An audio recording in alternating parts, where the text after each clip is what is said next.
Race TV's recap of RuPaul's Drag Race Season 13, Episode 2, Condragulations. I am one of your amazing hosts this evening, Lorayne Love in the house. I've been up since 7 a.m., just saying. And joining me are the fierce, fun, and fabulous co-hosts, Ollie, Jayla, and Tez. Say hello, everybody. Hello. Hey, hello, everybody. And make sure you join us every Sunday at 3 o'clock for our weekly recap.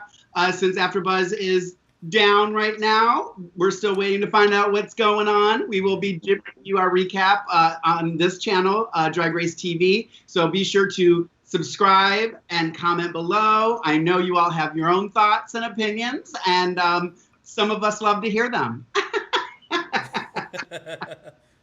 Well, you just love to hear them. I don't think I care. I don't read them. I think Jacque do it. Let's talk about I learned a long time ago not to read them. So if you want to tell me something, if you want to send me love personally, send it to my page because I'm not going to read the comments. You know, actually, they're loving you a lot right now. The comments are saying, Lorayne, Lorayne, Lorayne.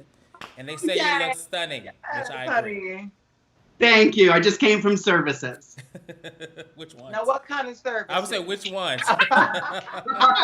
Dare you, Jayla? I am a lady. And so am I.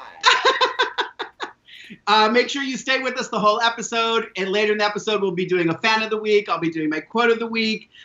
We have some news and gossip, so stay tuned for the whole thing. We're going to dish it all right now. So overall, guys, Ollie, welcome back. You weren't here last week. We'll start with you. What did you think of the episode? It was good. It was nice. It's heartfelt. Like, of course you want some drama, but I know skipping ahead, but I feel like we already have our top in, like, the winners already. So, of course, no one went home. We'll talk more about it later. But I definitely think this is a very strong group of queens. It was good. It's cool. Like, it was a good episode. I can't really say much about that. Jayla? This definitely is like the answers that I feel like we still didn't get any answers in this episode. So I think they're just pulling us along the ride. So Tez, I want to have to say that I think you might be right about this 3-part like premiere. So I think we're going to keep this going until like we finally get to somebody to actually go home. Like, send somebody home, girl. I am sick of seeing all this. No, everybody's doing good. Everybody's doing great. We're starting to learn like who these people are. Like, and it's good that we're getting like 2 sets of groups because we're starting to highlight on each person individually. Because normally in the first 3 episodes, we're just based off of talent and looks. But now we get backstories, we get like mirror moments, we get like, you know, the what makes you tick moments a lot earlier on. And I think it's good because now we're starting to realize that these kids are also people on the inside. So kudos to the producers for doing that. Yeah. Tez, what did you think overall? Well, before I go with them saying, I'm seeing that the audio may be weird. Okay. So I want to make sure that if you're in the comments, let us know does it sound echoey or not, so we can fix it before we can get rid into some real stuff. But sometimes you have to restart go in and go back out. Sometimes that helps. So try that, guys, on your end as well. Okay. But as far as the episode, I thought that it was a good one. I enjoyed it. It made me smile because I like that they are, like you said, giving these queens their chance to have their moment, you know. And I know that we want people to go home, but I like that they're giving us more time with the girls. And I feel like they're gonna go home, and when they start going home, the show's gonna be over. So let's just enjoy this time while they're not going home, because before you know it, it'll be March or May. So yeah. Right. I do think a lot of this has to do with giving the first queen that goes away and the second queen that goes away a little more airtime, getting to know people. So that's my guess. I don't know. Clearly, I'm not in the writer's room. But that's okay. So previously on RuPaul's Drag Race Season 13, if you didn't see it, I will just update you. There were 6 lip syncs for your life, and the cast was divided into winners and losers. The winning queens were Candy Muse, Gotmick, Simone, Olivia Lux, Lala Ree, and Tina Burner. And the pork chopped queens were Joey J, Denali, Kimora Hall, Tamisha Iman, Rose, Utica Queen, and Elliott with 2 T's. And then at the end of the episode, we find out that the pork chop queens have to vote somebody off the island. So then we start episode 2 with these queens coming back into the workroom and greeted by Ru, who tells them that there will be another queen joining them. And instead of Elliott, who was voted off by the losing queens, she was brought in to join the winning queens. So what is a thought on that little twist? Let's start with Tez. I'm glad that it was a twist because I actually like Elliott, and I feel like, I mean, there was not a right queen to go, in my opinion, but she was one of the ones that I would want to stay because she seemed like, nice. I'm very anti against the very arrogant type queens, in my opinion. So she was one of the ones that I would have kept to stay. I was surprised. Well, I was surprised, but also I could see, just based off who the girls who are there, why it would have been Utica and Elliott. But I would have chose someone else. It would have been those 2. And that's just because I think they're already looked at as they're going to be slept on.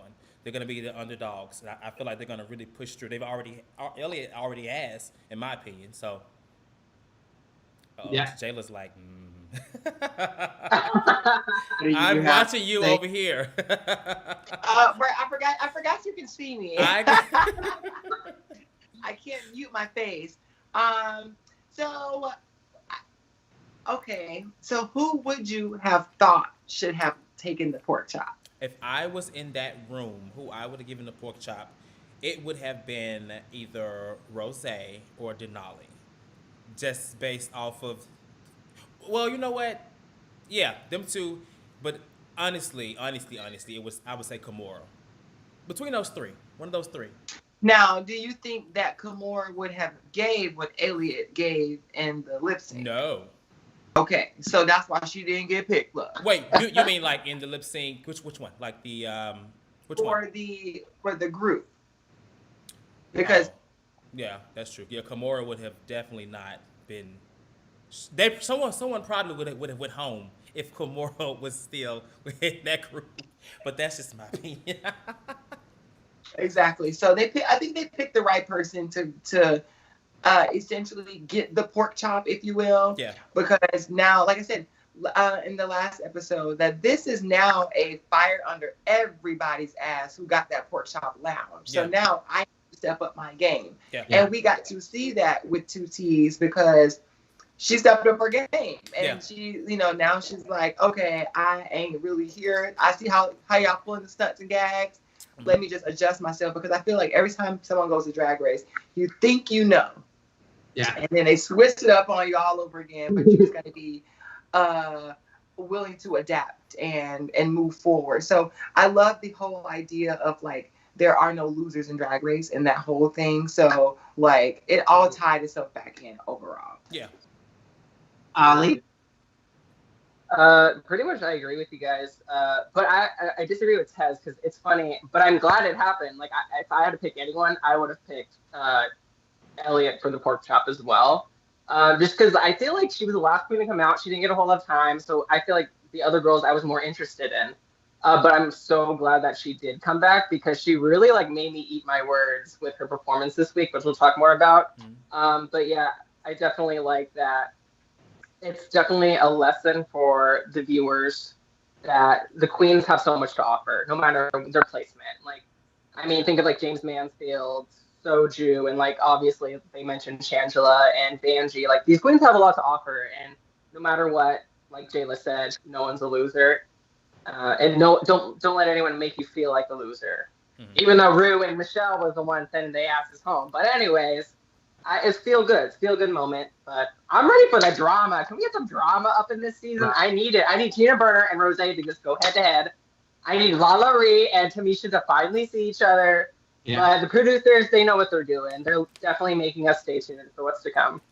Well, and Ollie, I'm glad that you said that about there are no losers and stuff, because actually Ru, when she comes in to talk to the queens and presents Elliott to the group, she makes a specific point to point out that even though a lot of queens who do go home early, some of them have huge successes like Porkchop and Shangela and Vanjie. So I think they are starting to maybe, and I think that maybe what part of this was about was to kind of help raise up the girls and kind of, I think it was a kind of a dig to the people the fans who love to go queens and be like, oh, they went home early, they're not that good.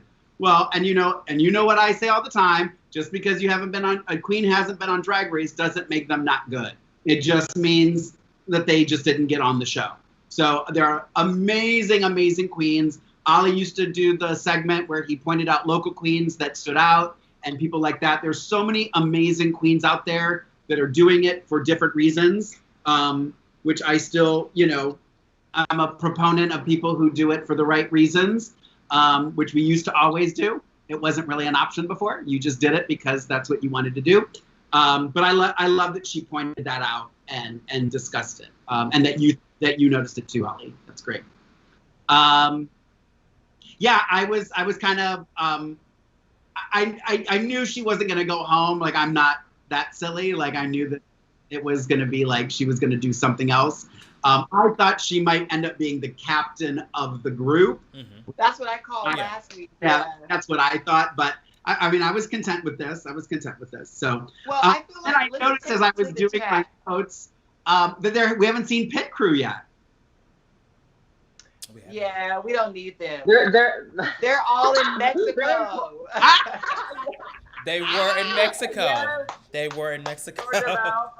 They're all in Mexico, girl. Stirring the pot. She's stirring the pot. I want to go to the chat because they are feeling some different than what we're saying. They are. So. I'm seeing the comments in real time as well. What are they saying? I'm not watching. Okay. They said Lorayne is a whore. So Jose said there was so much talk about losers or losing queens in the episode, so it was a bit rude to Jose. Yeah. And then Chucky Chuck said, I think it was done to help get the queens get thick skin. But I like Jacque because Jacque says losing is the new winning, mama. Yes. Okay. Yes. Definitely. Amber also said that I definitely think she would have chosen Denali or Kimora to get the pork chop. But like I said, would they have delivered what Elliot 2T's would have done in this, you know what I mean? So I think they might have shifted a little bit and was like, nah. So yeah. How I probably would have Kimora or Joey J probably would have been who I would have, just going off of, and that's just me. Like I did not dislike what Elliot was wearing. I thought she looked great. If I could not wear a corset, I would wear that.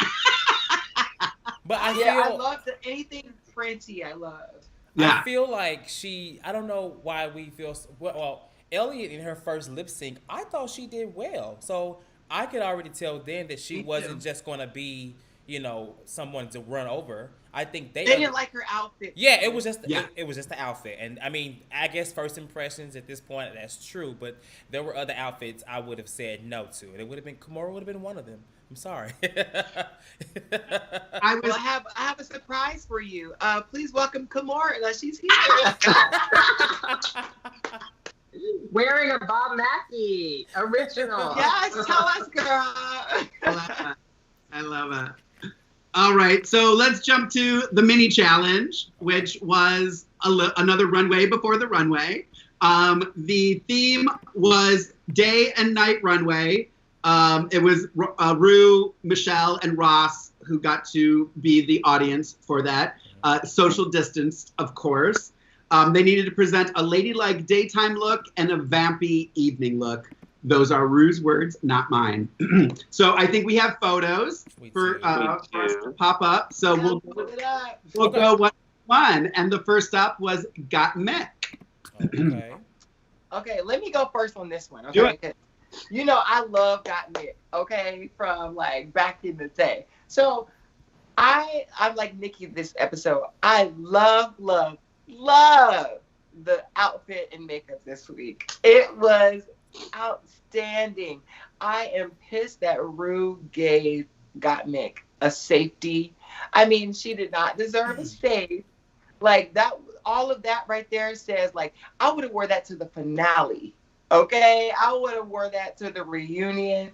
I would have wore all of it. Like, you know what I mean? Like, it's something that was, I don't know. Like, how do I explain it? It was more like. Wait, are you talking about the main runway or the fashion runway? Oh, you know what? I'm jumping ahead. Okay, so I'm talking about the runway. Okay. Okay, so there was like 4 runways this week. So, okay, which runway? So we're on the day and night, the fashion show. Okay, girl, don't blame me. Blame Jack Daniels in this cup. Okay, so I see now. We're on the same page.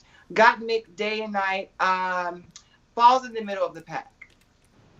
It was okay. I was happy to see that we didn't get the black and white phase showing range. So yes, I love the pasty moment. It was very sentimental, and but it was missed the mark, middle of the pack. Yeah. Ollie? I really liked it. I really liked it. I think I liked it mostly because I feel like we're going to see a lot of the white and black face from Gotmick, so it was really refreshing that she took a chance and did something differently, even though it was super early. I think it was one of the best in terms of, obviously, maybe it was too literal. That was like my one critique of it. But I think it was one of the best in terms of incorporating the concept of day and night. Yeah. Yeah, and I'm a fan of Elvira, even though she got the Elvira titties. But it's okay. It's okay. We're blending the lines together. That's what drag's all about. But I definitely one of my favorites personally. Tez? I like the day look. Literal or not, I did like it. I didn't like the night look. I like pasties, but I just wasn't. I was like, it was kind of flat to me. You know, I felt like it was almost slightly costumey in my eyes. I know we hate that word, but to me, I didn't really love it. Some of the chat agrees with you, Tez. Oh, that they didn't like the night look. Thank you, chat. But yeah, that's my opinion. Other than that, I like the first one was like, oh, I like this. The second was like, who's next? You know, I'm this because it's a mini challenge, I'm not gonna be as critical as I will for the main stage runway. Because I feel like this one you can get away with a little costumey because it's a mini challenge and it's like, okay, I mean, you've spent thousands of dollars on your runway looks. We need to pull something else out for a mini challenge. So I liked Gotmick. I think she checked both boxes for that mini challenge, what it was. Next up was Candy Muse, if you want to throw Candy Muses up. I have thoughts, but I'll let you guys go first. Let's start with Miss Jayla Roxx for Candy Muse. Okay, look, now... I don't know. I can't see. Okay, look, I'm trying to remember. So this was the like Bridgerton look and the devil look, right? Yeah. Yes. With the hole. Okay. So I'm sorry, that was so loud. The Bridgerton look, I call it the Bridgerton look. Like that's like what I'm watching now, Bridgerton. It's so cool. I call it the Bridgerton look. It was very, very, very sloppy.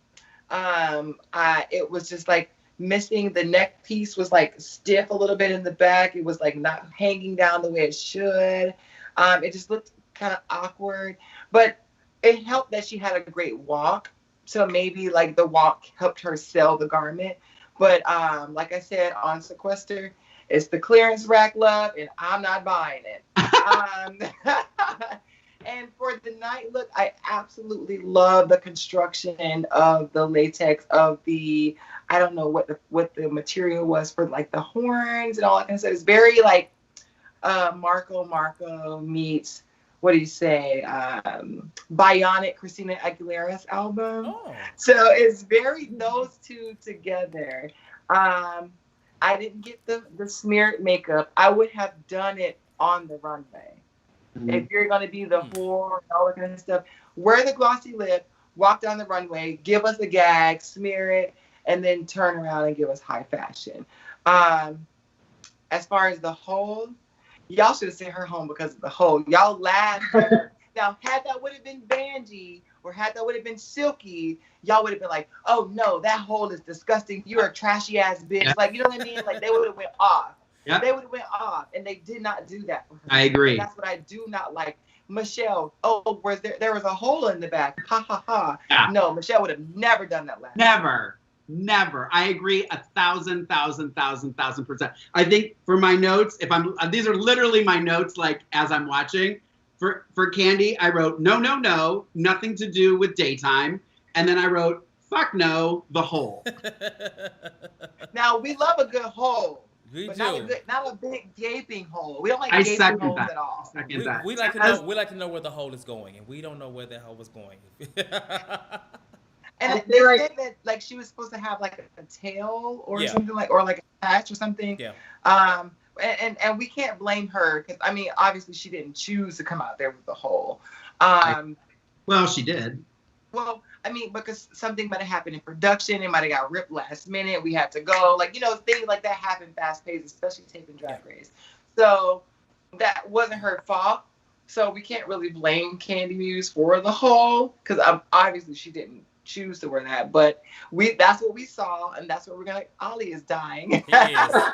He is. I always talk about a hole. I just feel like y'all are shading me. I don't know. It's just I didn't feel the shade about the whole situation. No. Continue. Ollie, what did you think? I really liked the night look. I didn't even think what Jayla said about her smearing the makeup. I think that would be sickening. I think where Kandi failed mostly was just the daytime look. I think having both outfits in red was definitely a disservice to the concept of the challenge. Because her day look looked like it could have been the night look. You know, the whole Queen of Hearts. I think she should have done it. Maybe even a different color. It also just wasn't really flattering on her. I don't know. I don't know. Lorayne, you're wearing the wig from her daytime look, aren't you? That looks exactly like it. Yeah. It looks good on you, though. It looks good on you. No. Lorayne is serving it, though. But, yeah, I think another queen, like, we'll talk about Tina Burner, like, when you have the same colors and like the day and night, it kind of just throws it all off for me. So that's why I feel like Kandi to me was probably the weakest out of the whole runway. Tez, anything more on? I did not remember her daytime look until the picture popped up. Honestly, I didn't remember it. The night I did because of the hole, and I would accept the night because it was night, dark vamp. Okay, I get it. I would accept it. Now, I think that she is a very confident person, and I think it seems like she's going to go there, but I don't know if she's going to be going. I don't know if she. I'll save my opinion for later, for the runway, and then we'll talk about it. But yes, for this. Next up. I'm like, let me stop myself. Okay, so next up, you said is Olivia Roxx. Okay, Olivia Roxx. All Now, right. she has grown on me. Olivia Roxx is one of those queens. When I first saw her, I was like, I don't know. But now that like seeing how much love she's been getting on social media and like how the fans immediately gravitate towards her and how Ru gravitates toward her, I kind of like accepted myself and just like got with the team Lux because now I just follow her on Instagram and like she is phenomenal. Like if she's not the winner, we will riot Ru and we know where you live. Like there is no way that Olivia Roxx is not the winner for this. And I'm calling that super early, but I feel like Olivia Roxx is the winner of the season. Tez?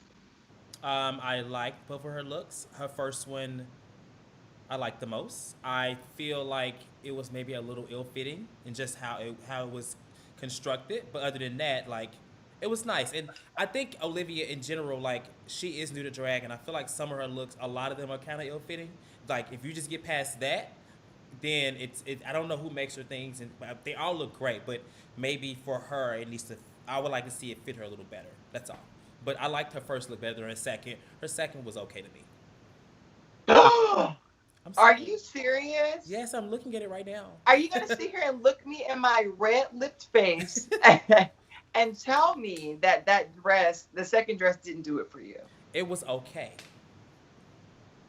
I like the hair. It was very Sasha Fierce. That's my best compliment right now. Okay, that is a little dated. It was very Sasha Fierce. But I mean, if you can say it's dated, you can obviously kind of agree that it was okay.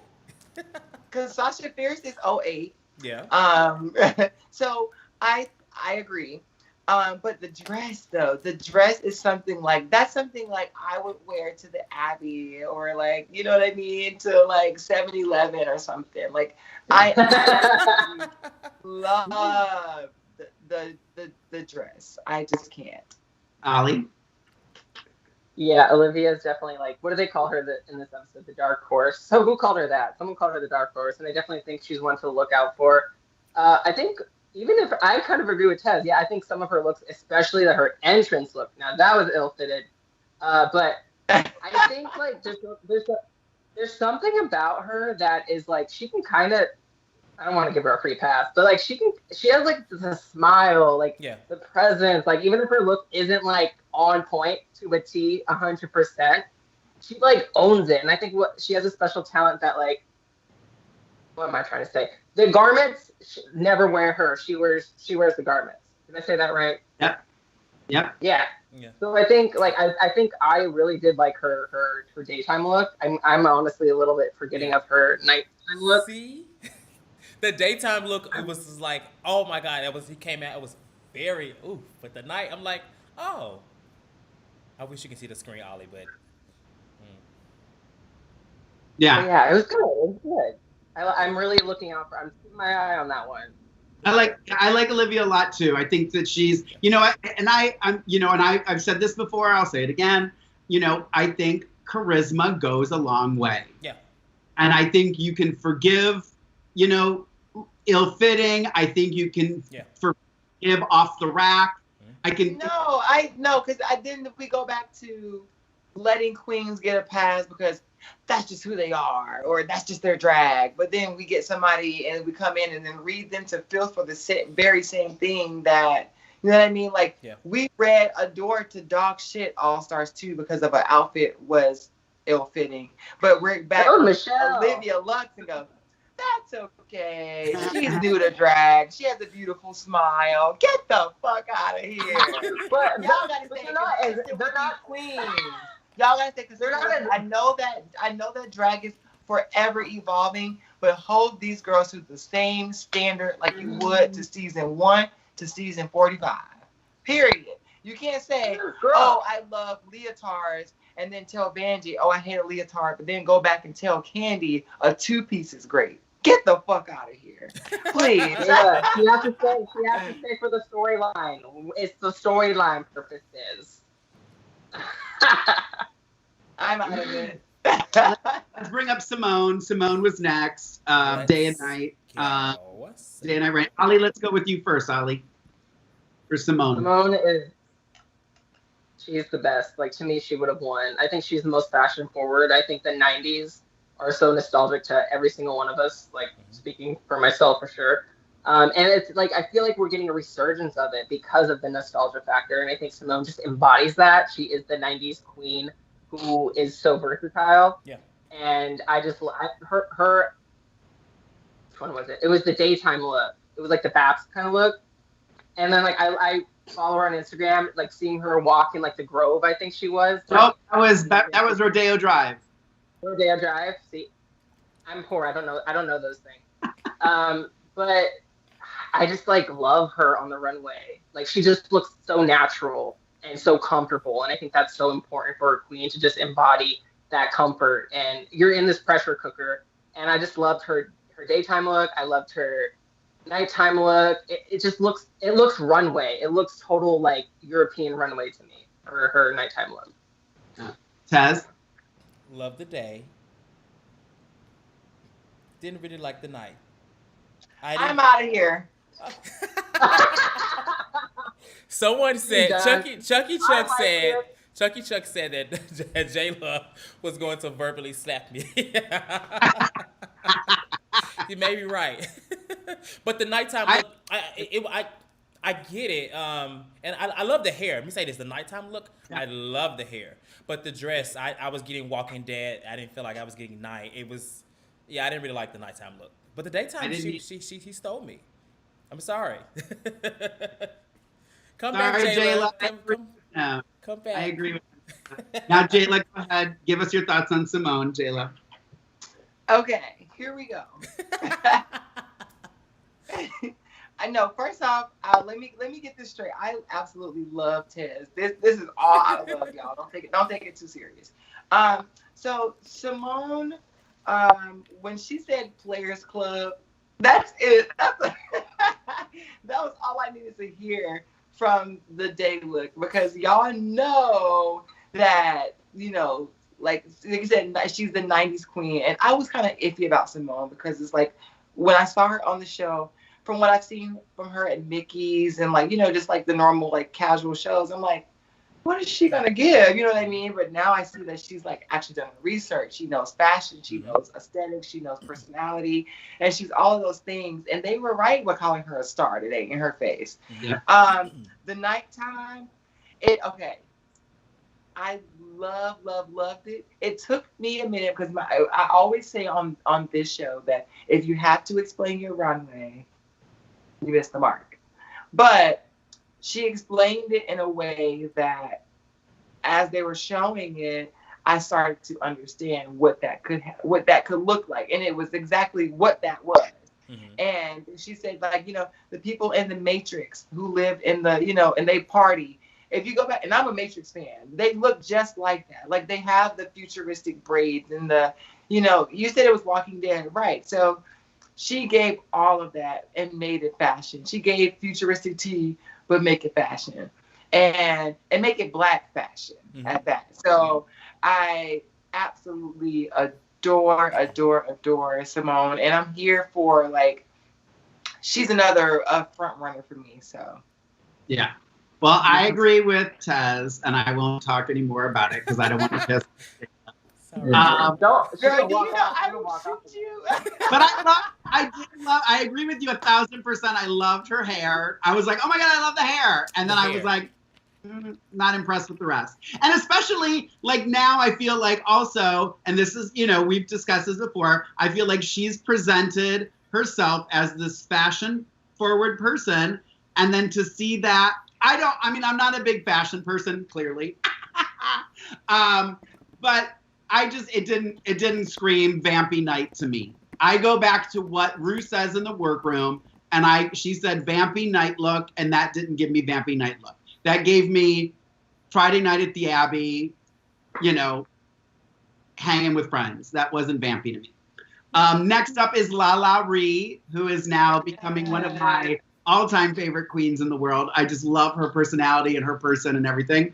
So let's start. Well, Jayla go first. Okay, so I am like, I'm from Atlanta, and I don't know La Ree, but she gives me everything that I need that embodies the Atlanta queen aesthetic. Like the way she talks, the way she gives confessional. Like I said, she's a confessional queen, and like she gives us everything we need. She has me, laughing every single time because she reminds me so much of home. I did say in the last episode that she was going to do 4 episodes, but I give her 6 now. As far as the daytime look, I feel like La Ree comes across as tall, so having small braids in a very narrow gown didn't do anything for the body. So I think that although it may be cute, but I would probably wear that to go get like Juicy Crab or something, good daytime dress. You want to crack some crabs on the beach. Crab. Yeah, it's very that. Shout out. Nighttime look, it wasn't the most extravagant, but like they said in the episode, she sold it. She made me believe she was nighttime whore. She made me believe that she was confident. She made me believe that she deserved to be in the top where she was in episode 1. Yeah. And the way she sells everything, like, how can you not like her? And for me, this gives me, and that, you know, I hate comparing queens, and I have to at least give one, but she gives me Sahara Davenport energy and Chi Chi DeVayne energy. And I feel like those are the two angels that are watching over her in this competition that are going to give her what she needs, because she's not the richest girl in the world. She's not the most experienced person in the world. But at the end of the day, she has the heart and the drive. And that's what Sahara and Chi Chi gave the entire show. So she's going to be that angel for this competition. Ollie? Yeah, I'm definitely becoming a fan, like you, Lorayne, of Lala Ree. I think she might have been the weakest out of the bunch for the runway, but it's not that I didn't like her garments. I have to give her credit for like stumbling and then like recovering like automatically. That was awesome. I don't know how like if they do 2 takes of this, you know, like sometimes they do 2 takes of like the runway, you know, it's Drag Race. Oh, we didn't get the right shot. But I don't remember her night one, but I remember I didn't hate it either, but yeah, probably the weakest for me personally. I don't really have much to say, but I just really want to root for her. So I hope she makes it far. Like, I hope Jayla's prediction isn't true, because I would like her to make it to like maybe top 6 even, because she's definitely proven herself. Like, yes, she's like that underdog, but like she's killing it at the same time. You know, she's going up against like people who've been doing this for years, like Tina Burner. And then we got, you know, Gotmick, who has like this crazy artistry on her face week after week, you know. So she's definitely someone that you're still going to root for, even if, like, you know, she has so much up against her. Yes. I didn't like the spring. I didn't like the color. I get it. Was there floral? Was it floral in it? I get that part, but I didn't like the coloring of it, honestly. It just didn't look well. And then the second look, honestly, was definitely Chi Chi DeVayne when she had her pink wig on. That's all I saw.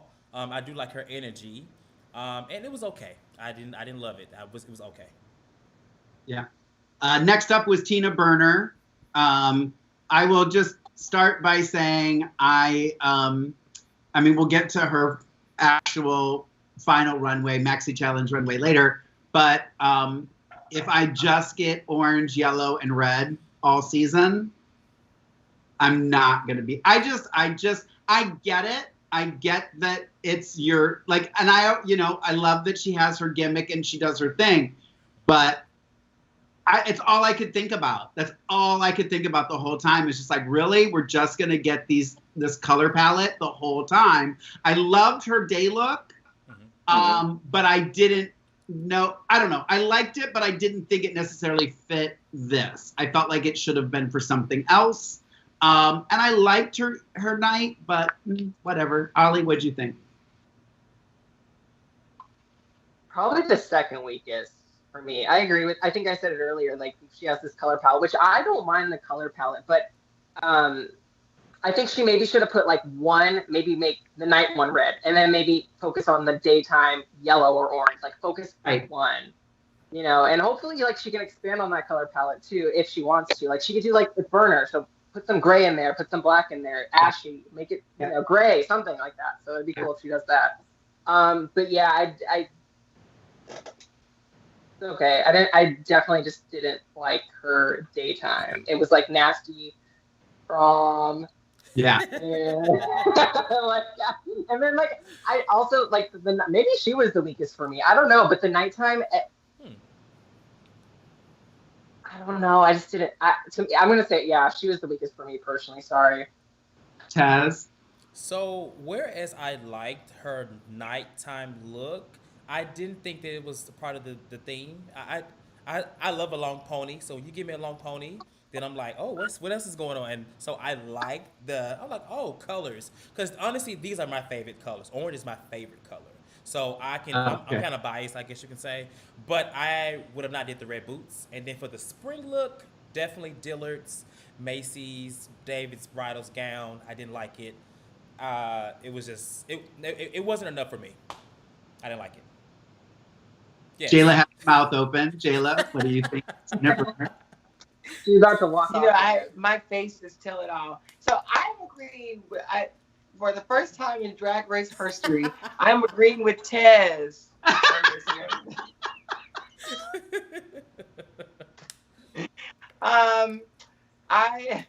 Japple in the comments said, "Who the hell likes orange?" That is so offensive, Japple. And you were my fan of the week. Not anymore.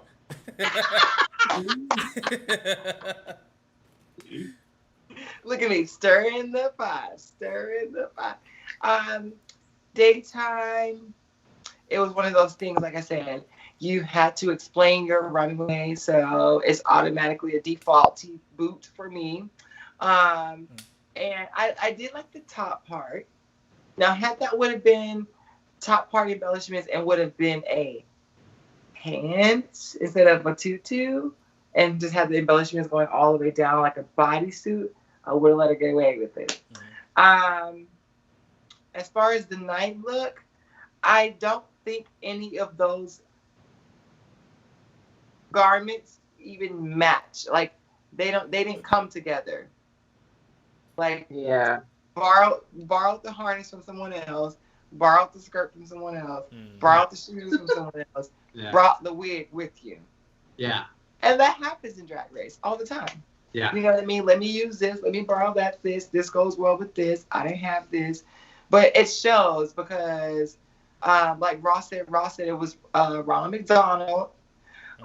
It was, but like I said, it's construction. I don't care what y'all say. The red, yellow, and orange is construction. I don't know. It just gives me traffic cone realness. That's what I put. Yeah. Last up was Elliott with 2 T's. Tez, what did you think of Elliott with 2 T's?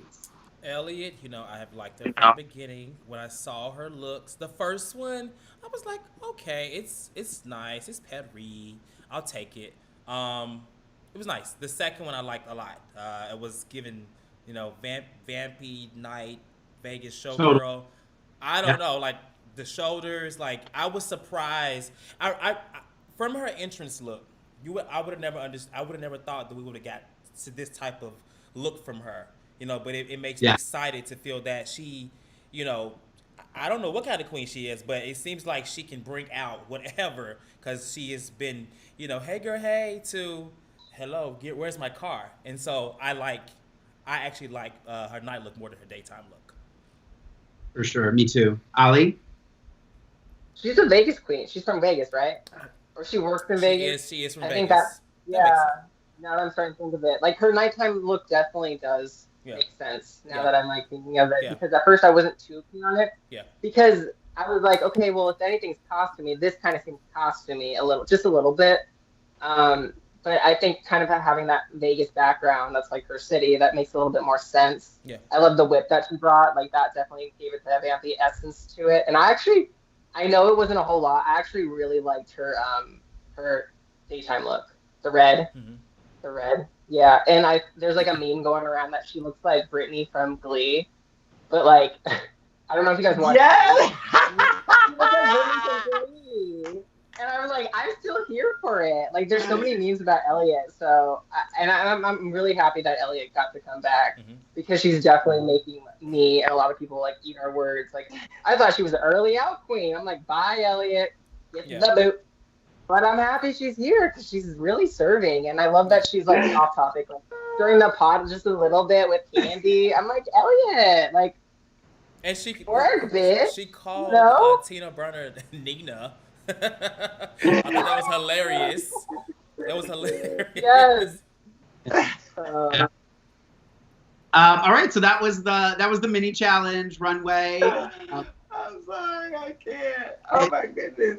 Who said she looked like Brittany from Glee? I have to find the tweet. Because I can't take credit for it. I cannot. I'm not that. Oh, Jayla, you didn't say what you thought of Elliott's look. I didn't think anything of it. I'm just kidding. I thought it was. I think that she just had the outfits. That's it. Like it wasn't like, oh, I'm gonna turn it out. Like you just had the outfits. You brought what they needed. Yeah. I think it was a dig through my bag. I did like her night better than her day, personally. But, So then we moved. So the Maxi Challenge was to perform a new show-stopping version of Ru's song, Condragulations, with their own original verse, and as a group, come up with their own choreography. So we did, Jackie's not here today, but maybe she's in the chat. I don't know. She was getting she had a hair appointment. So that was more. Jackie. But I understand. A safe and quarantine hair appointment. Hair appointments are very important. So I'll touche to her for that. We got to see the rehearsal, which is why I thought of Jackie, because she loves when they do the rehearsals. They had to go on stage and pick somebody to choreograph, which always ends up being like, okay, who has choreographing experience? Mm-hmm. And Elliot did not step up. Mm-hmm. I personally was annoyed. Like, I thought, here's your chance. You can go, okay, I'm in the group now. I have this experience. I'm going to step up. And she chose to not step up. When I was in school, I always was like, when the teacher says, is there somebody who wants to go first? I always went first, because I felt like the longer you get off, it just makes it harder. And I'm there to learn. I'm there to do, you're there to compete. Why would you sit? So wait, so you was the girl that would remind the teacher about the homework? No, I didn't say that. I didn't say that. I said I would be the first to volunteer. I would always go first. I thought it was a really, like, especially on this show, you need to take any opportunity you have to shine. And she could have really taken the helm and really shined. And Ollie has something to say. Yeah. I see your point. However, I'm not mad, because that bitch came to compete. She's like, I don't have to show him all my skills, right? This and there. This is the time, like, yeah, we're doing a group of choreographing it, but I'm going to keep my skills to myself and wow the judges on the runway. And these bitches ain't going to even realize it until they're performing. So maybe that's what she was thinking. And also, she is the queen that maybe they're not really, like, really listening to or giving the proper spotlight to, because she was the one, like, she's the quote-unquote loser. So maybe she felt a little out of place. But I wasn't mad that she did it. But I see your point. But I wasn't mad. Wait. Jayla, can I go, Jayla? You guys. So I'm going to say that I understand all of that, but I think she did right, because, she was voted out on this group over here. They're already looking at her like she's not much. And so you already know the person that steps up and takes that role, what happens if the performance is not great. They're going to be thrown under the bus. They're going to go home, typically. So, and if I was her, I would just not. I would take this simple, your number one choreography and do it and add my own flavor when it's my turn, because I would not throw myself out like that so early, especially when she's already kind of been thrown out, but not officially, Mm-hmm. That's my approach. Jayla, do you agree with me or do you agree with them? Oh, wow. I'm scared now. I'm like, oh, shit. Pick a side. This moment. Okay, well, let me say this, and I'm not gonna, and then you guys can just, like, assume which side I'm on. How about that? So here we go. Now, I know how some of this stuff works. They did not even know Elliot probably until that morning. Mm-hmm. And then they had to turn around and film this entire thing with her.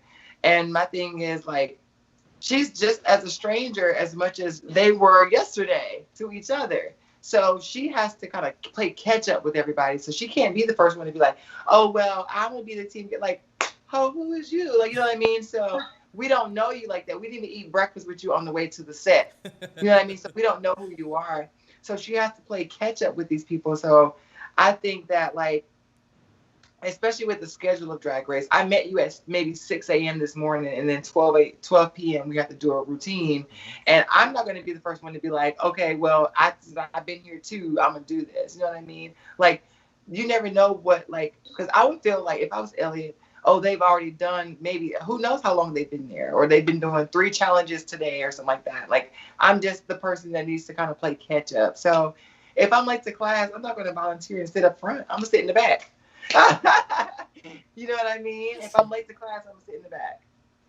Okay, everybody disagrees with me. That's fine. Whatever. We're voting. We're giving you the pork chop. Sorry. Clearly. Yes, we're giving you the pork chop. Clearly. Unanimously. Is what it is. And then the other thing during the rehearsal that came up was Gotmick, who hadn't really told anybody about her transition, yet her lyrics clearly stated she started as a woman and became a man, and it really threw her off. And then there was a lot of discussion at that time. And then later, also during the Untucked, there was a conversation, as well as a conversation with Olivia and her in the mirror. I think this would be a great time to discuss Gotmick being on the show and the herstory that it is making. Anybody would like to go first and discuss their thoughts on Gotmick and her being on the show? I'll go first. I think that it's amazing and trailblazing that we get to praise Gotmick to be one of the very first, trans men on the show to compete. But, there comes a time when, as a fellow trans person, that you don't want to continue to milk out who you are to shine over your talent. So I did find this episode to be very, I'm a trans man, I'm a trans man, I'm a trans man, I'm a trans man, I'm a trans man. And that's kind of covering up, so maybe the producers are putting we're covering up because, we had that backlash last year. So maybe if we do this and wring the towel out a lot more on it, we come across as playing fair game and people will be okay with it. It's a learning experience for people who don't know that trans men do drag. It's a learning experience for LGBT people to see representation. It's a learning experience for all of those things. But I feel like Gotmick was doing fine saying it the first time at the beginning. I'm the first, time to break the system. And we already knew what that meant, and that would have been just that. But now having to bring the towel out the whole way through, I think that we get caught up in what we don't want to do is care about we're here for talent, like Candy said in the Untucked, we're here for talent. So be proud of the trans man for breaking the system, but let's focus on the talent. Right. And that's just how it is. And I guess even for me, an experience, I don't want to be labeled as the trans person who does Drag Race TV. I'm just Jayla Roxx who wants to be here and have fun and drink with y'all. And my transness doesn't ever have to be a part of it. Me showing up every day is a resistance in itself. Yeah. You know what I mean? When the world tells you no, I have to be my own yes. Yeah. So me saying that and me doing it is two different things. So if I have to keep telling you, oh, I'm a trans woman, that starts to come across but do I believe it?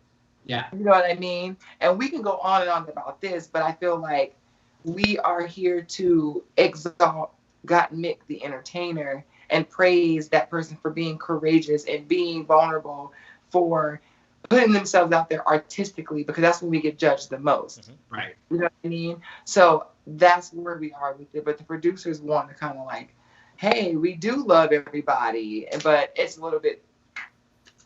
I was thinking today when I was getting ready that, I love that she's, and I say she because I call all the queens she, and she had this conversation in the mirror with everybody else, blah, blah, blah. So, I just kept thinking and we all know I have my opinions and I say what I feel. I'm not going to hold back. I don't want anyone to think that I'm, I shouldn't even have to say it, but I'm I agree with you 1,000%. Let's judge it on the art. Let's judge it on the competition. This happens to be something that is a part of her world. And it's great that we know that. It's great that it's being represented, but I don't think by any means she should get any kind of pass or extra credit or whatever. Ollie, you're nodding. Go ahead. No, I completely agree. Like, I am someone who's such an advocate for all types of drag. Like, I want to see different types of drag entertainers on this show or other formats. Like Dragula's doing it, you know? Like, drag is for everyone, and I think that's just a learning thing for everyone that they need to get into their head. And I agree with Jayla. Hopefully, if there are, if we have trans women performing on the show one day, you know, I'm sorry, I need to plug my phone in. I don't know if it paused, but anyways, if we do have like a trans woman on the show one day, which I'm a huge supporter of, I hope that woman, the trans woman, doesn't get like the similar storyline that Gotmick is getting, or is like treated and getting free passes, you know, because we want to see the entertainment. And already I'm a little fearful for Gotmick in the live performance aspect, because it's like that. What I got from this is with the whole choreography scene, it was and now this is just for me, this is what I got, so say what you will. I can't learn the choreography because I'm transgender. That's what it said. Okay. Mm-hmm. It's like all of this stuff is coming up and I haven't told them I'm trans, so I don't remember the choreography. I see. I didn't think of that, but I completely see.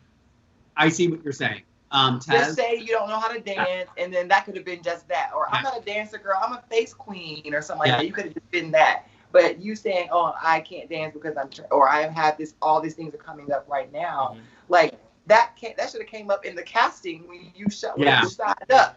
Yeah. You know what I mean? You know. Yeah. So you're saying that when I do season 15, I can't use my arthritis as an excuse? Absolutely not, bitch. No, Charlie Hyde. No Charlie Hyde. No, ma'am. Let's go, Charlie.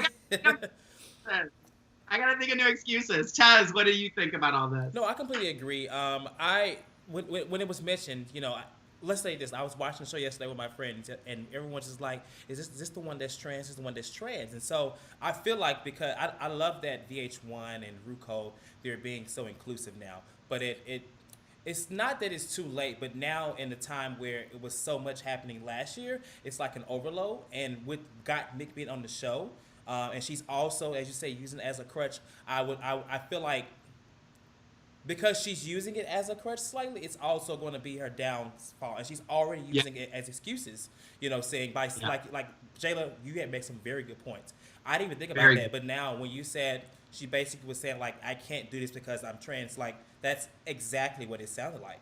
And it's dancing. So if she's already episode 2 using this, it's going to come back up. And at that point, I wouldn't be surprised. And I would hope that it wouldn't be the reason why she leaves, which is also the reason why I feel like she's there. You know, she has talent, but what is starting to overshadow why she's there and where her talent is, that she's trans.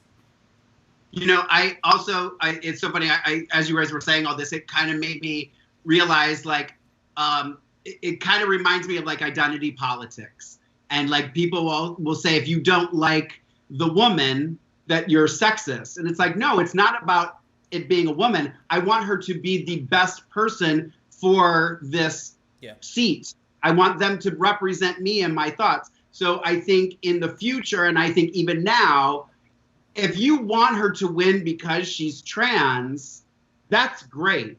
Because you want to encourage that. But let's also remember, we don't want to just give it to somebody because they are. Mm-hmm. They need to earn it. They need to have charisma, uniqueness, nerve, talent. Mm-hmm. They need to do well in challenges. They need to do well in everything for us to give them the thumbs up that we approve this and we like this. It shouldn't be identity drag either. You know, I guess is my. So let's move on to the comments really quick. Nobel Lacoste said, I feel like there's a fine line. It shouldn't be your whole identity, but I'm hesitant to criticize because there's a big part of his experience. And criticizing sounds like when people used to say, it's okay to be gay, but don't shove it down our throats. Right. I understand her wanting to shout it proudly. Mm-hmm. And I totally agree. But I think it's not about because I don't think that Gotmick went there to say, I'm going to do this. You know what I mean? It's more about the producers wanting to get that out of you and wanting to share those things. Mm-hmm. And it may have been one part of a conversation that got split up into 3 episodes. You know what I mean? So it's more about what they want to showcase to cover whatever Viacom needs for the show. Good point. Very good point. So they can get their next Emmy, you know? Yeah. Exactly. All right, so then let's move to the performance, the actual performance of Condragulations. Let's give our overall thoughts on the performance, maybe how you guys thought it compared to other group performances from past seasons. Did you think it was one of the best, one of the worst? Who stood out? Who was the worst? Let's go with Jayla first. Now, Jamal, you let those girls sit up there and stumble over their feet, and then you go sit there and watch them judge. You know those girls was having a problem. Why didn't you go up there and tell them the 1, 2, 3s? And I don't know. The performance now. Ooh, y'all gonna get mad at me for saying this, honey. Never. And I'm gonna say this in duck. I do not like the song. I don't. I mean, hate you. I'm not gonna hate you. The performance was okay, but they were trying to promote it as if this was Work the World, and honey, that was not Work the World. It was What the World. Done. The weakest of the week for me was, y'all gonna think I'm just a hater, girl, because y'all gonna put all the episodes together. I think Candy Muse was the least likable in this performance. Not because, whatever. It was just a lot of, the showmanship. You are a face queen. You are an Instagram queen. And you can say a bunch of mean, shady shit, but that's just it. When it comes to performance-wise, I'd rather see paint dry. And I did. Tez? I honestly, the weakest would definitely be Candy. I didn't like it. And if I had a second weakest, I would have probably put Gotmick. Yeah. Gotmick would go there. She would go. She just wasn't confident. And honestly, like I like Gotmick, but her personality, I'm not getting it. And it's kind of like it's dry to me. I don't see her as being like a long-term queen in the competition because honestly, she's really just a person in drag, and I get nothing else. Like there's no persona there. It's very dry to me. And so in this performance, where I feel like she could have given something more, she did exactly what she said she would do. Because in the rehearsal. And so those two were the weakest. Candy, she did a whole lot of nothing, a lot of kicks, a lot of this. It was definitely a flip sync, like I said last week, and I didn't really like it. I was expecting her to really come through. Her lyrics, I don't know what she was saying. I felt like I was watching Mayhem, Queen of the Night, Part 2. It was just a lot of moving, and I was just like, okay, this is too much. I had a seizure. But, yeah, my favorite was obviously Olivia. She looked the best. She really gave star power. I know they said Simone is a star, but I mean, just watching it naturally, your eyes, I think everyone's eyes went to Olivia. And La Ree. I enjoy La Ree as well. Yeah. Those are my favorite too. Ollie? Wait, can you hear me? Yep. Yeah. Okay, I had to plug my phone in. It was dying. I agree with you guys. I can't say that word. Unanimously. Candy didn't know the choreography, and it gave me flashbacks to, like Tez said, Mayhem, but also Canada's Drag Race. Sorry, not sorry. I was like, she was looking, she was like, ooh, what am I doing this right? And it's crazy because Candy is already, like I said this before, Candy's made a name for herself outside of Drag Race. I knew Candy before Drag Race, like everyone here, like so many people knew Candy, so you expect her to be like on point. And have herself together. I love that she's super body positive, super confident. Can't understand what she's saying half the time with her enunciation sometimes, but it's okay. I have the same problem too sometimes if I talk really fast. But yeah, I agree. Like if there was a bottom two, Gotmick and Candy would have been lip-syncing for the life. But those two need to last longer because they have the producers they're not gonna send Gotmick or Candy Muse home. So I get that there was kind of like what last season 12, no one kind of went home for like the first 2 episodes, I think. But my favorite was Elliott. Elliott deserved it. She was the last one. To me, she stuck out. She just really just destroyed that moment. Yeah. On the runway. So, yeah. Yeah, I think Lala, Simone, I think Elliot really. Elliot, you could see it in her eyes. Yeah. Like Elliot, when I watched it a couple of times now, and you just saw it in her eyes. She was there, especially after her solo, and they all come forward and she's center. Like you could tell, like she was like driven. Yeah, she totally had that moment. It wasn't. Yeah, don't love the song. It's always such a weird thing of like, do you write the lyrics, just about you? Do you try to make it fit with the chorus? So it sounds like it's supposed to be the song. It's like it's hard to kind of think. Someone in the chat said, made a comment, which is exactly what I thought, was Gotmick was so short compared to everybody else's. Like, that was it. I don't know if something got cut out or something like that, but I love Lala Ree. I'm falling in love with her more and more. And I don't wear a leotard, but if I wore a leotard, that is the leotard I would wear. That's all I gotta say. All right, so let's move to the runway. Okay. Category is La May You Stay. And we had guest judge Jamal Sims, who we've mentioned a couple times already, director and choreographer. Jamal Sims was there. And also on the judging panel was Michelle and Roxx. Yes, Jayla? I was just saying Jamal Sims called me. Yeah. That's good. Yeah. When you're done with her, give me a call. Now here's some shade.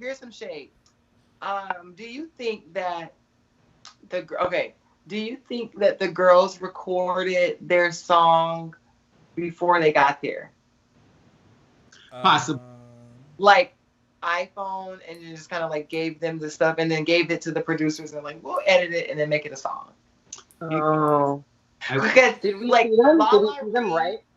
Like they all knew their lyrics a little too well because nobody got to write anything or something like that. But maybe I don't know.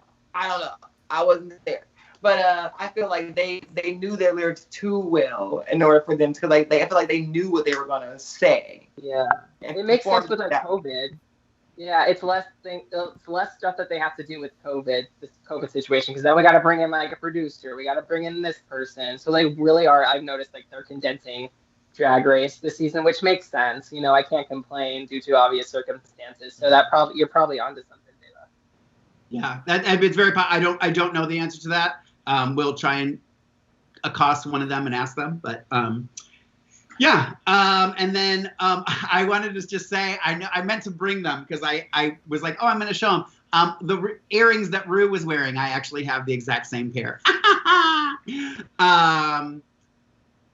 So let's do the runway. Let's just get to the runway. And we have photos for everybody for this as well. So first up was Gotmick. And Jayla, you were talking about this a little bit earlier, but we'll let you pick back up where you left off. Okay. So, y'all, this is the outfit that I was talking about. This is the one I wear to the finale. This is the one I wear to the reunion. This is the one that I am like, this says I am here to win. Yeah. Like, that's the stuff that we care about. We don't care about, like, who you used to be and, all those kind of things. We care about what you can bring to the table now because we're watching TV tonight. So we need to know, what are you going to give? Now, this, I hate that she was safe because of this outfit. Like, they gave her a little bit of compliment, but I wanted to see Ru, like, pull Ru's teeth out and gag over this outfit because it was so amazing. And on her Instagram, a good friend of ours, Magnus Hastings, did a photo, they post their looks or whatever, and he did a wonderful photo of this, like, recreation on the beach with Gotmick, and it's so gorgeous, so I think y'all should go check it out. It's amazing. For sure. One of my favorite looks of Drag Race, like, ever, was this. Oh, wow. Ollie? Yeah, I agree. I loved it. I'm like a marine biologist. Like, I'm not a marine biologist. I'm stupid. I love like marine biology. Like when she said the sea dragon, I was like, yes, the sea dragon. Those little seahorses that look like with the seaweed. They're like camouflage and stuff naturally. So I definitely saw that concept, and I love it when they incorporate like any queen or king incorporate some kind of like animalistic thing into their drag. Like I loved it. So it's definitely one of my favorites, if not my favorite of the week. And that's to me, I agree. I think it is like she could have saved that for like a finale thing for sure, Jayla. Yeah. But it definitely, that's really a statement that could almost even be maybe an entrance look, you know? Yeah. So it just makes me really excited to see what Gotmick's going to bring week after week. And hopefully she stays for a while. I think she'll stay for a while. Yeah, definitely loved it. I loved how it moved too. It just looked so, it didn't look real. Yeah. It didn't look real. Yeah. Tez? I loved it. I think this is where she will shine, honestly. Like, runways, I think, will be her plus. Because performances will not be. And so I'm glad that she has things like this coming out on the first episode, because I think this is what we'll be like, yes. And, you know, I love a good runway gag. You know, I feel like we haven't really gotten many gags, for the recent years, like on the runway. They've all been okay, but it's been a while. And so with this says a lot, and I'm excited that she's going to be around, you know, to give it. I feel like she was safe mainly because of her performance, but the outfit is what kept her. It's averaged out. Right. The runway was here, the performance here, so it's like, but she would have been lip syncing if there was a bottom. She would have been there. Absolutely, I agree 1,000%. Her and Candy got lucky, not got mixed. She got lucky. They were about to get the pork chop. That was a good one. I like that one. Yeah. I'll tweet that later. So lucky will be on next season. Got lucky. Next up was Candy Muse in her pink or purple, lavender, lilac little thing, and then she opened it, and it was, the picture we have is just, I couldn't find one of her silver bodies, like bikini outfit, which was actually the lame part of it. Just, you know, the choker is going to annoy me. If she wears that choker every time, I'm just going to be over it. And those boots. I mean, there's a time and a place for those boots. No. Sorry. Tez? No. I didn't like it. It reminded me of something similar that I think Jan and like some of the season 12 girls did to, it was like a rendition of Ariana Grande's recent video. Like, I don't know what you call it, but maybe I would have did something with the hair. The hair would have not been long. Maybe something up or constructed. I don't know, but I didn't really care for it. It was like, okay, to me. It looked weird for me with the headband and the choker. Like, it had these two. It made it look like yeah. It just did she have a neck again? No neck this time? It's still gone. I still haven't seen it. Oh, Jayla. It's gone with Jayla. I'm going to predict episode 5, we will finally get to see Candy Muse's neck. Ollie, what did you think of Candy Muse? We have to wait 3 So more y'all are just haters of Austin Powers, the fembots. Jeez. No. I think, well, now, like, but the fembots in Austin Powers, their hair had, like, they were That's up, what I'm saying. That's why I said so, she needed hair. Yeah. That's what she lost me. It was Fiona. Yeah. It was Fiona. I'm sorry. Yes. Fiona who? Fiona Apple? Not from Shrek. Shrek. I just felt like it was just like, the hair. She needed some hair that was different than down. Sorry. We're going to send Jayla to do shots soon, so we all better dial it back. Oh, Jesus. Okay, so I was thinking, y'all are dragging her through the mud, love. So my thing is, at least, because the fact that she didn't explain it that way, Michelle had to explain it that way, as like Austin Powers, was kind of what Kimora did last episode. Like, yeah, that's what I was going for, sure. Yeah. But like, you know, like how she would have been a real like fembot or something like that. She would have had the guns. She would have like shimmied down the runway. Yeah. Or, you know, like give us what it was, but missed the mark. You know, Jayla, it was that meme when you order it on Amazon and when it arrives No, from Wish. I appreciate like the reference though. I will say that I appreciate the Austin Powers Fembot reference. Yeah. Somebody in the chat, I think it was Chucky Chuck, made a comment of her, she talks a lot of talk, but what we're seeing isn't necessarily standing up to her opinion of herself. So let's see where this lands her. Next up is my new favorite, Lala Ree. Loved everything about, I don't know, I'm biased because now I just love her. So she'd come out in a freaking trash bag now, and I'm like, I love it. No one's worn a trash bag better. But I loved it. Go ahead. Let's do Ollie first. I was honestly surprised that she wasn't in the top because I think this look was so amazing. It reminded me of Whitney Houston as Cinderella, or not Cinderella, but she was Cinderella. godmother in Cinderella. That's what it gave me, and she did really great in the challenge. So I was surprised she wasn't one of the top 2 of the week. So that was a little unfortunate, but I definitely thought it was one of the strongest looks of the week, and I loved how it moved. I loved that you could just tell she looked so happy in it because she did look happy in it, and I'm really happy that she's doing so well. And I like I said, I really want Tamisha to see her daughter doing this level of drag. I'm just waiting for that episode when they're finally going to meet. Yeah. And there might be some explosions, there might be some tears, I don't know, but I'm very excited for what's to come. Yeah. Jayla, what did you think of Lala Ree? I absolutely now. I already told you I root for everybody that's black. So, so seeing Lala Ree like live this like fantasy and fulfill the dreams that Lala Ree want, like I'm rooting for Lala. Like I say, like I know that even with Michelle complimenting the skin tone and just like all of those things and like working through those things that you always hate about yourself, and hearing somebody finally tell you like, man, you got it,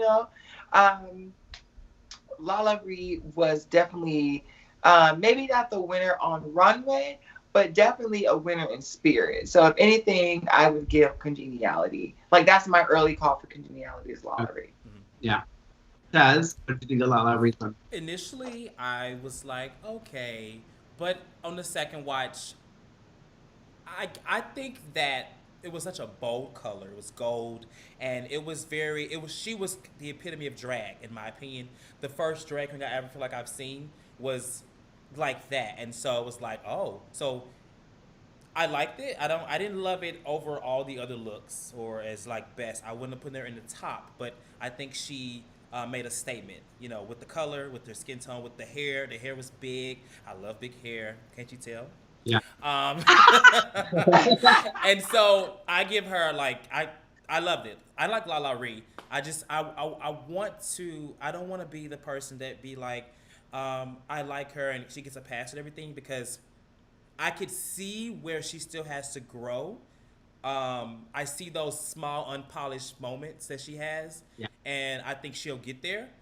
But as of right now, I'm all here for it, and so I've said this before. I'll say it again, and I love that you brought that up, because again, for Drag Race, regular season, I don't mind unpolished. Yeah. I don't mind not pageant gowns and stuff like that. I like I was gonna say this earlier. Sharon Needles, Jinx Monsoon, Evie Oddly. I don't think any one of those 3 you would say was the most polished, but they won. And there's a reason they won. And polished is something that can happen over time. Mm-hmm. You can't teach somebody how to perform on stage like Morgan McMichaels does. You can't teach that to somebody, like Jayla Roxx on stage. It's that's why I always say I don't mind a little disheveled. I don't mind off the rack on regular. If you're going to come back for All Stars, you need to start spending those checks that you're getting from all these gigs, and you better be polished. You better practice your shit. You better have your wigs. Mm-hmm. I don't want to see anything thirsty, nothing like that. For this one, I don't mind it so much. Jayla, would you like to give your opinion on Miss Lala Ree? happy for. I mean, I said just pretty much like, this is a start. Like she gets how to make it work for Lala Ree without spending the $20,000, without going and taking out loans. I know how to make it work. You live in Atlanta. Everybody's a seamstress there. Everybody knows how to stone, and you know what I mean. And you can get it for $150. So, or less. like, you know what I mean. Like, just make it work for you, and you don't have to go out there and be, spend. Because I mean, like, you see what happened to my good girlfriend Honey Davenport. She spent $20,000 on stuff and then didn't show any of it, but still owed the money. So just know what works for you. Yeah. That's it. Agreed. Next up is Olivia Lux. I thought she looked pretty. I didn't necessarily love it. Tez, what did you think of Olivia Lux? Honestly, all the same. It didn't stand out to me. I love Olivia. I predict her in my top 4. But on this runway, I didn't get much. She was pretty. Yeah. She did so well in her performance that she wasn't low on the runway. She came out in something and she didn't look bad. And that's what it was. Right. Yeah. Agreed. She was going for like we can move on. Holiday. I liked her. All I'll say is I really liked her performance look. Yeah. That's what stuck in my head. I was like, I like that Olivia looks in that outfit. And, Me too. Jayla, anything to add on Olivia? Oh no, I said we all can agree and move on, love. Okay. Next up is Simone, our boxing look from Simone. I mean, this is the epitome of getting a challenge that says, LeMay, you stay, and this is what you come up with. This is what the runways are about. Doesn't have to be sequined and rhinestoned and sewn to perfection. It's coming up with a look that's creative and memorable. Mm-hmm. She wins for me. Jayla? I am like starting to jump on this like gravy train of Simone. Like nothing she does, like if she can do no wrong. You know what I mean? Like everything that she does is just straight, like thought out all the way. Yeah. She doesn't miss the mark like we've seen with other queens. Mm-hmm. But I do think that they are spoon feeding us Simone. Yeah. You know what I mean? like they're giving her like the what is it, the Valentina edit. Like we have to love Valentina because that's all they've given us was love of Valentina. So if you go against her, you're gonna get canceled and read to dog shit. But I think Simone is definitely a front runner. Like I said, the only thing that may be a problem for her would be prediction. Snatch game is when everybody starts to get shaky. Yeah. And then if you can make it through Snatch game, then you won the season. But I think that's going to be the only time I think she'll have a rocky moment. Yeah. Ollie? Gigi better help her with her Snatch game character. I will say that it actually wasn't one of my favorites. I love the creativity, but what I liked most is that it reminded me kind of a little bit of like earlier seasons of Drag Race where you don't have that, like our expectations are so high with the looks week after week. So it's like we kind of we go for like the big aesthetic, like giant things, garments that cost thousands of dollars, as we mentioned earlier. So I like that she comes out in something that isn't like this big ass. As much as I love those big ass, I love big asses.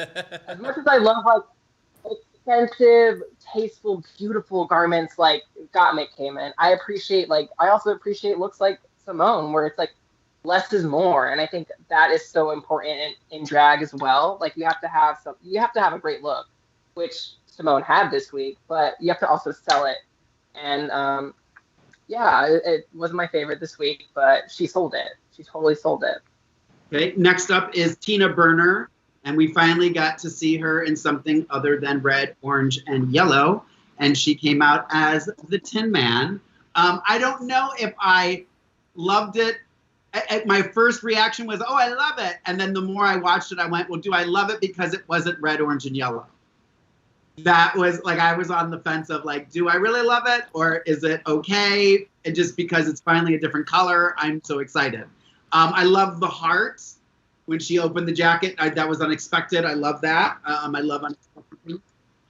But Ollie, what do you think of Tina Burner? I didn't get next. Okay. It was okay.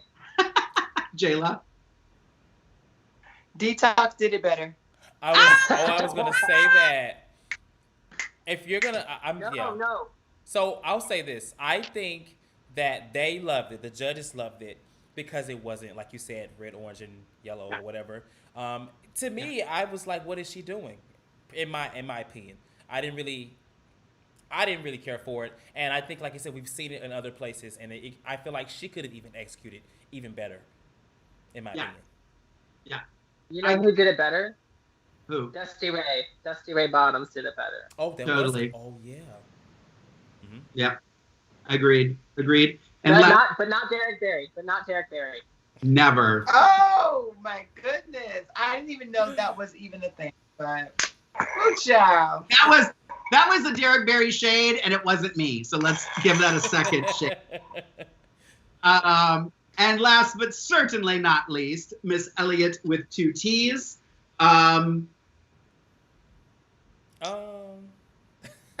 Simple. Okay. She's not. I don't see her being like if the she one had that come plays out and sold it more, I would have maybe kind of liked it, but it was just like, okay, I feel like she was better in the fashion show but like Jayla did mention earlier that that it was just, she basically did what she was to do. She put the clothes on, and I think in this moment, what Jayla said earlier, now I agree with. Like, she literally just put it on and went out. And so I'm like, all right, Elliott, where is the fire from the performance? Because you have to give that same energy. Honestly, you can be wearing anything, and the way you walk out, like whatever it is, you want to just sell it, and that's where I think she missed it here. Yeah. Jay? I agree with Tez. Look, at the end of this whole episode, look, we still can kumbaya and agree on the same thing. So the door is open. Absolutely. So now for me with Elliott, I feel like Ronnie, who's in the chat with us, on the fence with Elliott. I want Elliott to win. I mean, like win spiritually. Like, I want you to win, but I'm not sure if you're going to be able to, like, I say, if you're not gonna try to win, at least go through it for the experience. So that way, when you get the experience, you can come back on All-Star season and just give us, like, the real person. Because they always say, like, last time you saw me, I wasn't all the way myself. But I think, like, be all the way yourself the first time, and that way you don't have to feel like you have to kind of make up for what you didn't show or what you lacked in All Stars. But this is one of those instances where Elliott, I think, isn't being Elliott the first time, and we'll see it on All Stars, and then you win. Yeah, I think Elliott needs to work on the personality a little bit, because her weakness is that she's cold. She's very cold. Like, I don't really know who she is other than that she's the dancing queen from Vegas, and that's great, but I want a little bit more like personable qualities that like make me fall more in love with you, like queens like Vendela or like Jinx, Monet, like have that likability. Like, I already like your performance, I love that, but like show us more who you are, like inside. Give us the I'm being a producer, yada yada yada, all that BS, Yeah. So that's what she needs to work on if she wants to stay in the competition, I think. I agree. I guess since we're talking about Elliott, since she was the one that was brought back, do you think she did though prove she deserves to be there? Oh, yeah. Based on Absolutely, yeah. Okay, cool. Now one last thing before we get off the runway and move on to the next thing. And Jayla, you kind of said this earlier. I'm hoping that we're on the same page. but I got nothing but a love fest from the judges on the runway. Like, I felt like I was like, what am I watching? Like you were saying about with the hole in her thing, like everything was just kind of funny. Like nothing was ever like there wasn't, and I don't know if it's because it's early or because everybody's not there and we're trying to do this thing where we, you know, we're going to give all the queens equal airtime and, you know, try and, you know, be fair. I felt like it was a love fest from the judges. Did you guys feel that? They're not. I knew no one was gonna go home. They're not giving. Like, I knew no one was. I think they're also in the same mode of this is just no one's going home, so let's just show positivity or whatever and show the appreciation. But hopefully we'll see the real Michelle Visage by episode 4. Because she is obviously not. Even with her, I'm waiting for her to say something, and she's just like, "Oh yes, love that hole. That hole is great." And it's like, so that's just an example. I guess I'm thinking too is like, especially like you were saying too, Jayla. I feel like they're force feeding us Simone and a lot of these other people. But it's like, well, if you know that they're not going home, now's the time to say all the bad things you want to say because you know that it's not going to amount to anything. I don't know. I really just got done going and went, really? This was like when they talked about the hole and just like if it was somebody else, if it was Lorayne Love walking out there with a hole in the back of her outfit, done. So, all right. Well, that was the runway. And I just want to remind everybody, too, I know you guys have done this before when we were on AfterBuzz, but if you can, go to iTunes. This is now on iTunes, but as Drag Race TV LA. So please go on to iTunes, rate us 5, write a comment, because we need to start getting this now because we don't have AfterBuzz currently. We need to get our recaps out there and people watching and more of us in the chat room. It just makes it fun for everybody. So go give us 5 stars, give us comments, do all that fun stuff while you got a chance. So there was no bottom 2. It was, if there was, I think we all agree it would have been Candy and Gotmick. The lip sync song was Break My Heart by Dua Lipa. It was Olivia and Simone who won, who were the top 2. So they were lip syncing for their, not legacy, lip syncing for, what did she say? Lip sync for $5,000. Yeah. Yeah. Simone ended up winning. Anybody that disagrees with her winning? I don't know. The lip sync to me was, I mean, I saw Latrice and Trixie say on their show that it was like finally a good lip sync in a long time, and I'm like, it was okay. I wouldn't have praised it like that because did we watch the same show? It was. They did. It was Latrice and Trixie. They said it, and I was like, yeah, this is like not. I don't want them to say that because now that they've said that, you got people thinking like this is really great, and it's like it was okay. It wasn't terrible, you know. What's her name's approach? Olivia's approach was very one note to me. If she had elevated it more, then sure. That's a boogie song. Mm-hmm. So at some point, let's not talk about break. Let's go into the underlying beats and give me something. And I also feel like Simone is very kind of one note in lip syncing too. She is going to have to step it up if she makes it in the bottom again. And that's just my opinion. Yeah, I agree with all that. Yeah. Ollie, did you have something you wanted to say? No, it would have been interesting. Like, I'm happy 4 people did great. You know, I would have liked to see, like I said, I thought maybe Lala Ree and Elliott, maybe they could have done something, but I think they really wanted to put the spotlight on Simone. Yeah. But I think Lala Ree and Elliott might have turned it out a little bit more if they were top 2 singing. So, but, I mean, it was good. I'm happy that because out of this group, I don't want to see any of them go home. Yeah. Based off this episode. Yeah. So that's happening. Yeah. All right. So the only other thing that I kind of wanted to touch on was there was a moment at the mirrors when Elliott finally told everybody what happened, how she came back, and they were all surprised that they had to vote somebody out. Then they all started saying who they would vote out if they were in that predicament right now with the people that were in that room. I'll just read through who everybody said, and we can discuss. Candy said she'd vote out Tina. Now, all of these people said they would vote out their biggest competition, is what they all said. So Candy said she'd vote out Tina. Tina said she'd vote out Gotmick. Simone said she'd vote out Tina. Elliot said Gotmick. Lala said Gotmick. We never hear what Gotmick said. Gotmick, they never show who she would vote out. And then Olivia also, they didn't show who she would vote out, but Olivia also pointed out that nobody thinks that she's a threat. I think Olivia's a threat, and I think she's in a very good place that people don't think that she's a threat. And if I was on the show, that's where I would want to be, because when you're expected to do well and you don't, you kind of, and now, yeah. So I think she's in a good place. What did you guys think about all that? I completely agree. I mean, she's obviously getting that whole like Valentina edit.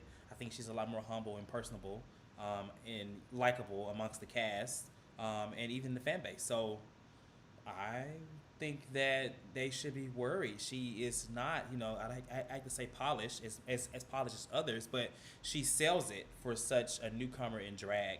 And so I think that she's going to make it really far. Yeah. Yeah.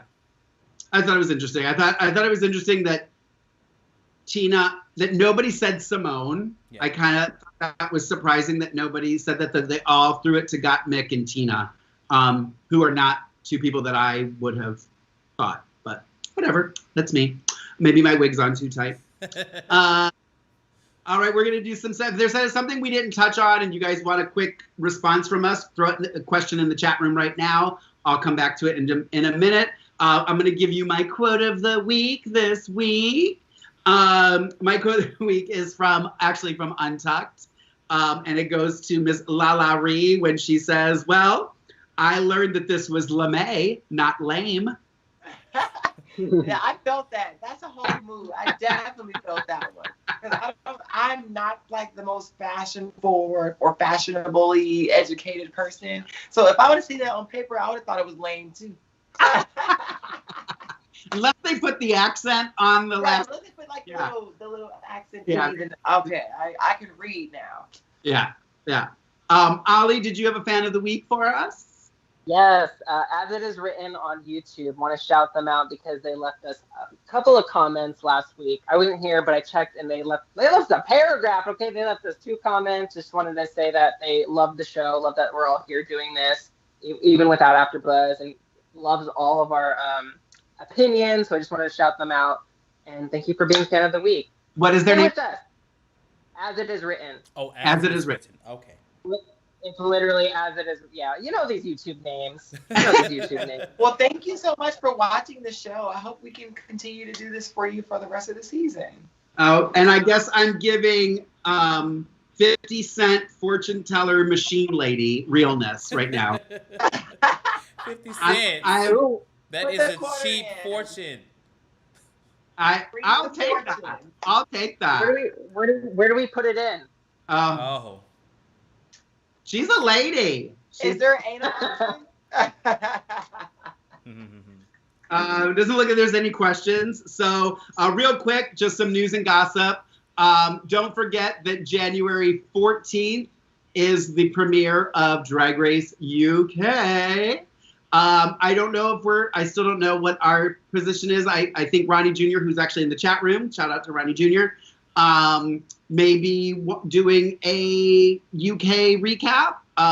So we're still working that out. Obviously, we'll post, we'll share, we'll let you know what's going on with that if we end up doing something.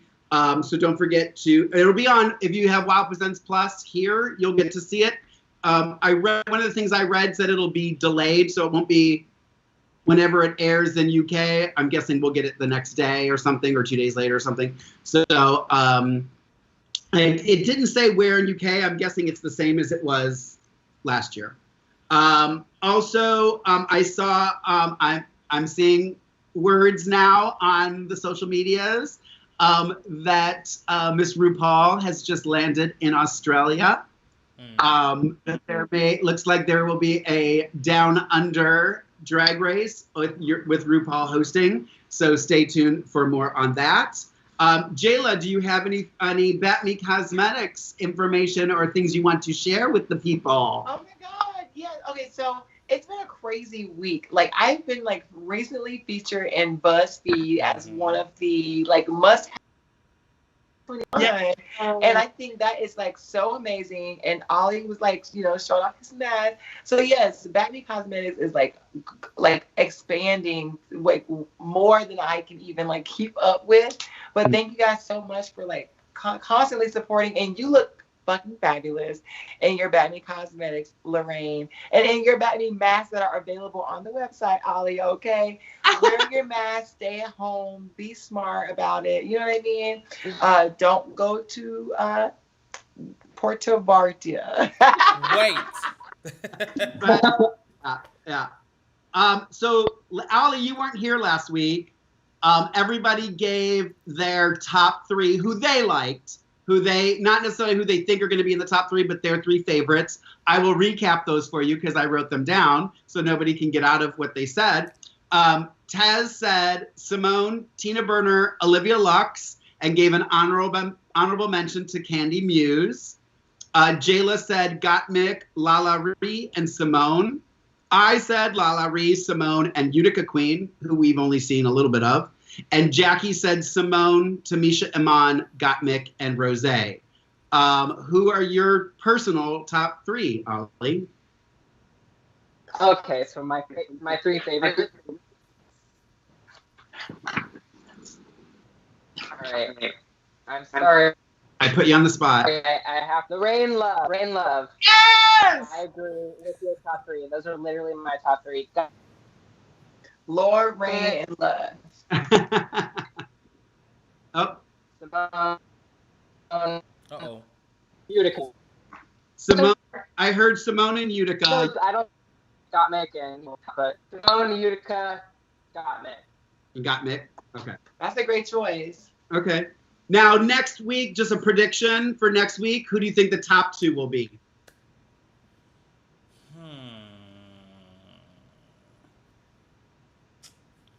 Rosé and Tamisha. I think I would agree with that. I would love to see Utica because I like her, but I don't think she'll get in the top. But I think Rosé and Tamisha as well. I'm going to say Rosé and Denali, even though I'm not the biggest fan of Denali right now. I think she's going to push through because she really thought she was going home. If no one else had fear, she had fear. She was over it. So I think she'll rise to the occasion. And she won't have on ice skates, so we can actually see her do what she wants to do.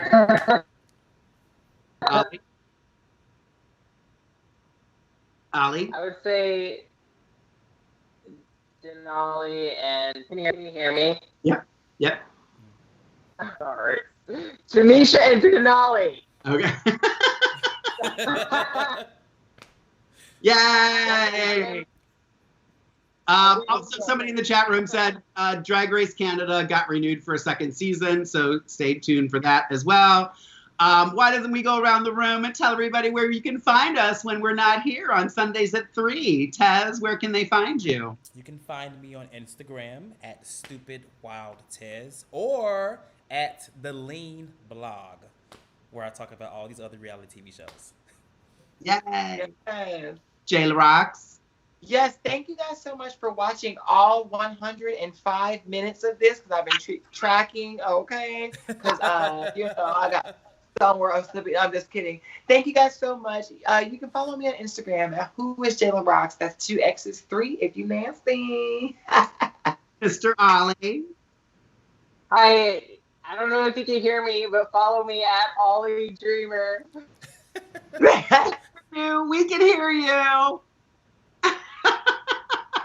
No OnlyFans yet, Ollie? No OnlyFans yet?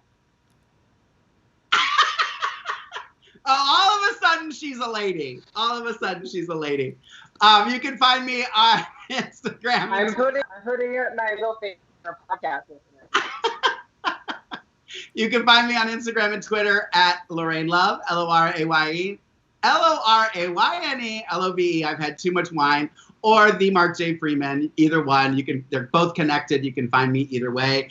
Thank you guys. You know, it's quarantine. We can go as long as we want. People ain't got nothing else to do. We don't have time constraints. So we're going to talk about it. We're going to go as long as we want. So we'll see you next Sunday, 3 o'clock. And thank you all for joining us. We love you. Bye.